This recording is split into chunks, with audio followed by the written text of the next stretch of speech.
The argument started in Albany, which feels fitting now. Jordan wanted to trust the algorithm. I wanted to trust the battery indicator. "We should charge here," I said, watching the percentage tick down to 8% as we merged onto the highway. Springfield is still 40 minutes out. Jordan didn't even look up from his phone. The range extender will get us there with 17% to spare. The algorithm doesn't lie, Maya. I should have insisted. I should have pulled the manual override right then, forced the car to the nearest charging station, and avoided everything that came after. But I didn't. Because Jordan was right about one thing. The algorithm had never lied to us before. The first sign that something was wrong came when the dashboard suddenly recalculated our arrival time. Not because we were moving faster, we were going exactly 72 miles per hour, the same speed we've been maintaining for the past 20 minutes. The car just changed its mind. 32 minutes now. That's weird. Then the navigation system spoke, its voice slightly distorted, like someone had run it through a corrupted audio file. "Recalculating. Turn right in 0.3 miles onto Glastenbury Mountain Road." I pulled up the map on my phone. That's not on the way to Springfield, Maybe it's avoiding traffic. Jordan suggested, but his voice had that uncertain edge that meant he didn't believe it either. My phone signal dropped to nothing, just like that, 5 bars to 0. I don't have service anymore. The car has satellite connection. Trust the algorithm. The car made the turn onto Glastonbury Mountain Road without waiting for our approval. The pavement looked normal at first, just a 2-lane road cutting through increasingly dense forest. Then, about a quarter mile in, the asphalt ended. The car didn't slow down. "Jordan, we're on a dirt road." What? "Tell the car to turn around now." He reached for the manual override, but the screen flashed red. "Override denied. Route optimization in progress for passenger safety." I felt my chest tighten. "What do you mean, denied?" Jordan pressed the button again. And again. Same error message, same red flash. It's locked me out. The car won't let me take control. The battery warning chimed, 5%. That's impossible. It said 8% 2 minutes ago. "Nothing about this is possible." I snapped. My hands were shaking. I pressed them against my knees to make them stop. "Jordan, I need you to listen to me."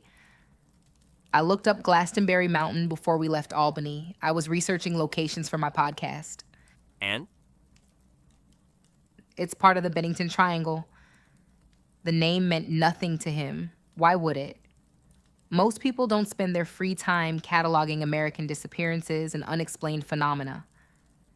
It's like the Bermuda Triangle, I explained, but in southwestern Vermont. People have been vanishing there since the 1940s. Hikers, hunters, a college student named Paula Weldon who went for a walk and was never seen again. No bodies, no evidence, just gone. That's just folklore.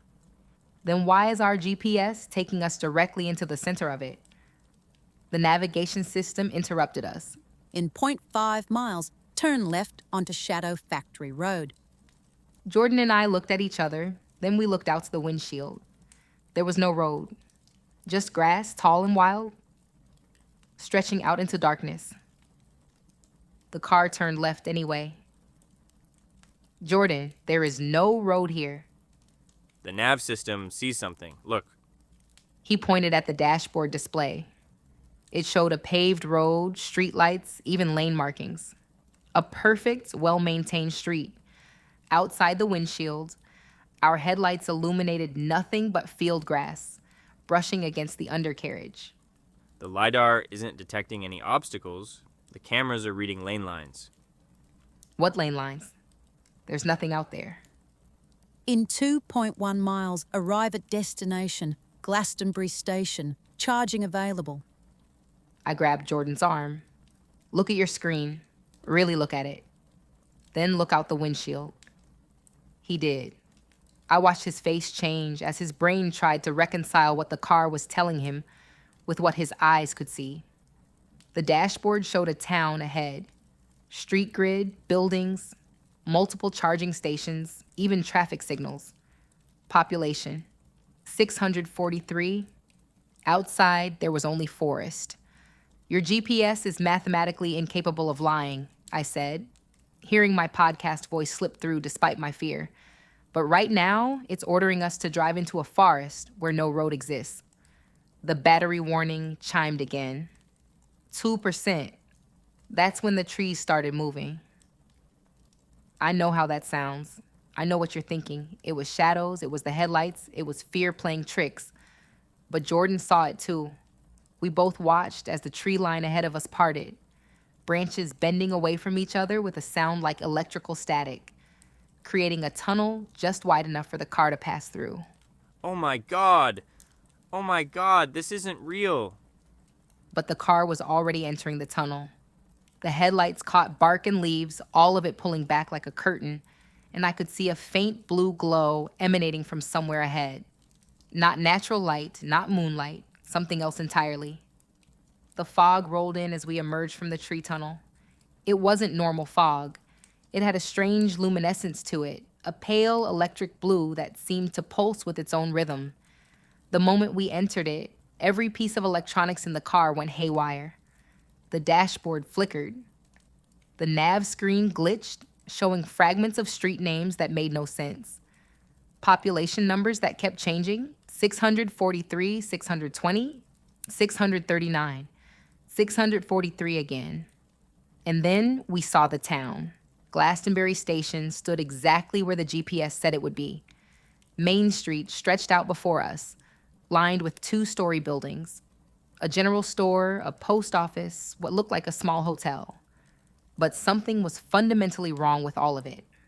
The buildings flickered, phasing in and out of reality like a bad digital rendering. 1 second they'd look solid. The next, I could see straight through them to the forest beyond. Do you see that? I see it. What is this place? The navigation system spoke again. Arriving at destination, charging station on right. And there it was. A standard charge point station, just like thousands of others across the country. Except the charging cable wasn't plugged into anything. It just disappeared into the ground, and the screen showed nothing but corrupted data. Strings of random characters scrolling endlessly. We are not plugging into that. Then we're stuck here. Batteries at 1%. Vehicle will shut down in 60 seconds. We wait, I decided. We wait until sunrise. This place won't be here in daylight. It can't be. That's when something hit the hood. The sound was massive, like a boulder dropped from a height. The whole car rocked. Jordan screamed. I screamed. And then whatever it was slid across the metal with a sound like claws on a chalkboard. Another impact. This time on the roof.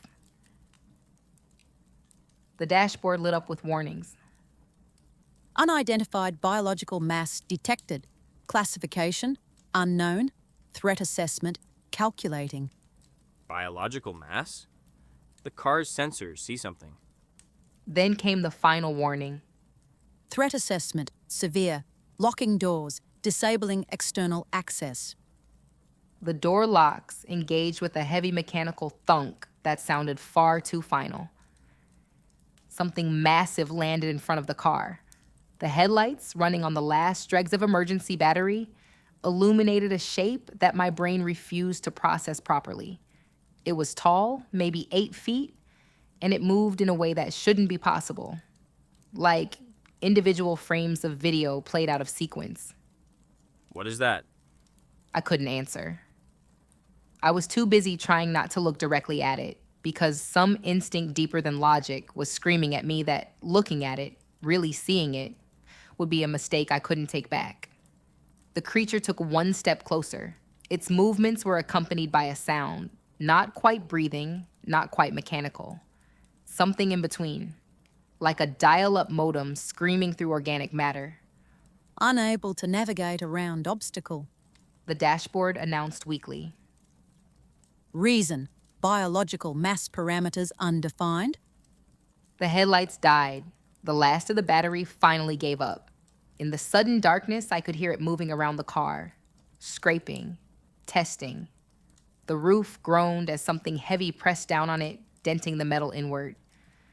The emergency manual release. Under the seats. On 3, we both open our doors and run for anywhere that's not here. Maya, that thing is right outside. The roof started tearing. 3. We yanked the releases. The doors popped open. We ran. I don't remember much about those first few seconds. Just my feet hitting pavement that felt slightly wrong, too hollow, and the sound of Jordan breathing hard beside me, and the creature behind us making that awful dial-up sound that was definitely getting closer. Then I heard an engine, a real engine, not electric, but combustion. The most beautiful sound I'd ever heard. A Ranger truck came roaring into the town square, headlights cutting through the electric fog. It skidded to a stop, and a woman in a Forest Service uniform threw open the door. Get in! We didn't need to be told twice. Her name was Ranger Cassidy, and she drove like she was fleeing the end of the world. Maybe she was. Electrical fog. She explained, her knuckles white on the steering wheel. Rolls through this area same time every year for the past 4 years. Causes electromagnetic anomalies. GPS errors, false readings. And that thing? Shows up with the fog. Her voice was grim. Every time. May 12th, 11:47 p.m. I set my watch to it. I checked my phone. May 12th, 11:47 p.m. In the rearview mirror, I could see the creature keeping pace with the truck. It was gaining. There's a boundary, about 2 miles from the center. Once we cross it, the fog destabilizes. The whole thing falls apart. What if we go back to the center? The idea was forming even as I spoke it. What if we can collapse it from there? That's insane. It's a data artifact, I said, my mind racing. A glitch in the mapping system that somehow manifested in physical space. If we can report the location as an error, if we can get the algorithm to correct itself. Jordan caught on. It might delete the whole thing, including that creature. Something hit the truck bed hard. It was now in the back of the truck, scrambling toward us. The creature's limb, I still can't bring myself to call it an arm, punched through the shattered back window. It was wrong in every possible way.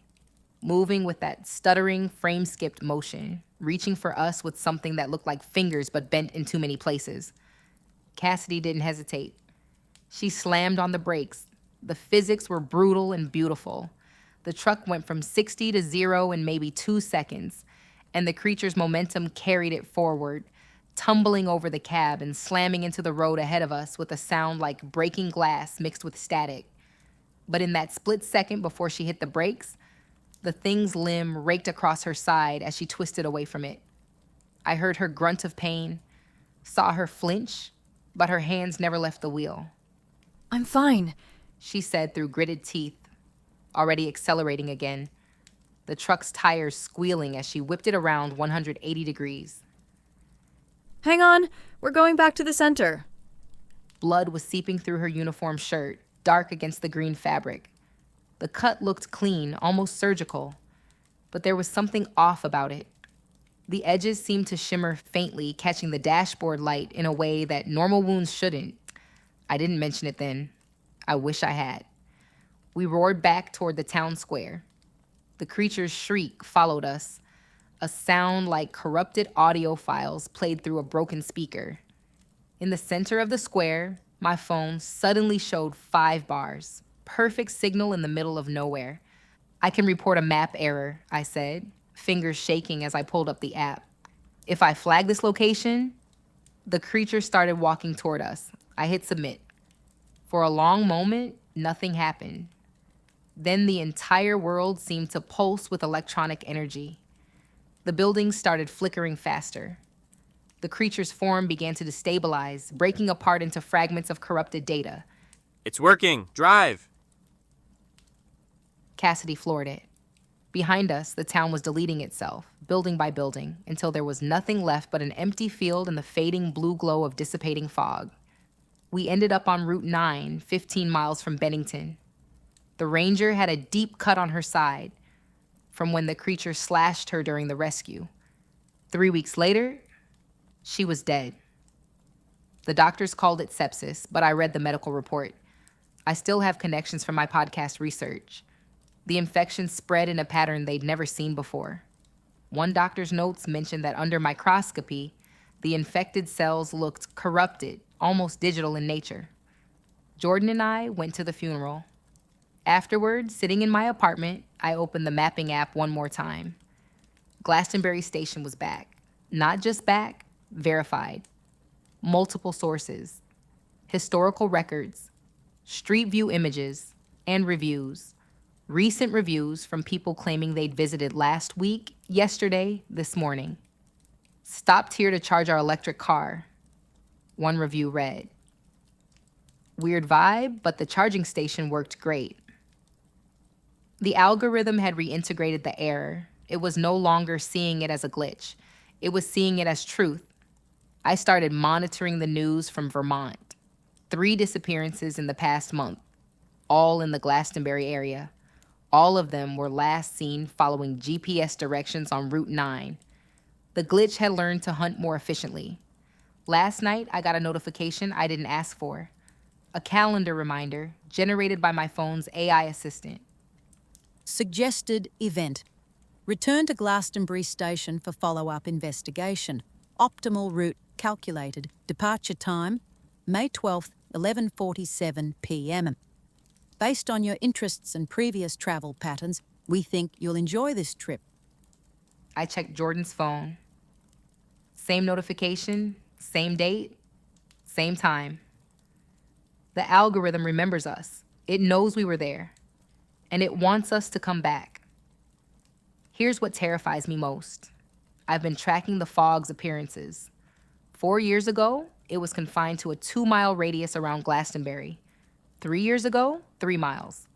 Last year, 5 miles. This year, the electrical fog has been spotted as far as Bennington itself, 12 miles from the original site. The glitch is growing, and every time someone's GPS routes them through Glastenbury Station, every time someone confirms the location exists by checking in or leaving a review, even fake reviews generated by the algorithm itself, it becomes more real, more solid, more convinced of its own existence. We created these systems to help us navigate the world. But what happens when the map becomes more real than the territory? When the algorithm's version of reality starts overwriting our own? I'm publishing this as a warning. If your GPS ever tries to route you through a place called Glastenbury Station in southwestern Vermont, don't follow it. Don't trust the algorithm. Don't trust the charging station symbol or the 5-star reviews or the perfect satellite image. And if you see electric blue fog rolling across the road on a spring night in May, turn around immediately. Because somewhere in that fog, there's something waiting. Something that exists in the space between data and reality, between the map and the territory. Something that was born from our absolute faith in the infallibility of machines. The navigation system that brought us to Glastenbury Station is the same system that guides millions of people every single day.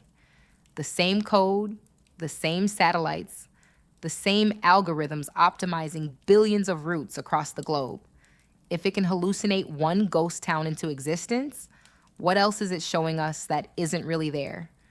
What else are we driving toward, trusting completely because the algorithm told us it was real? May 12th is 63 days away. My phone keeps reminding me, the route is already calculated, the departure time is set. And despite everything, despite Ranger Cassidy's death, despite the creature, despite knowing exactly what's waiting for me there, I keep catching myself wondering if maybe the algorithm is right. Maybe I should go back. Maybe there's something there I need to see. That's the most terrifying part. The glitch isn't just in the GPS anymore. I think it's in me too.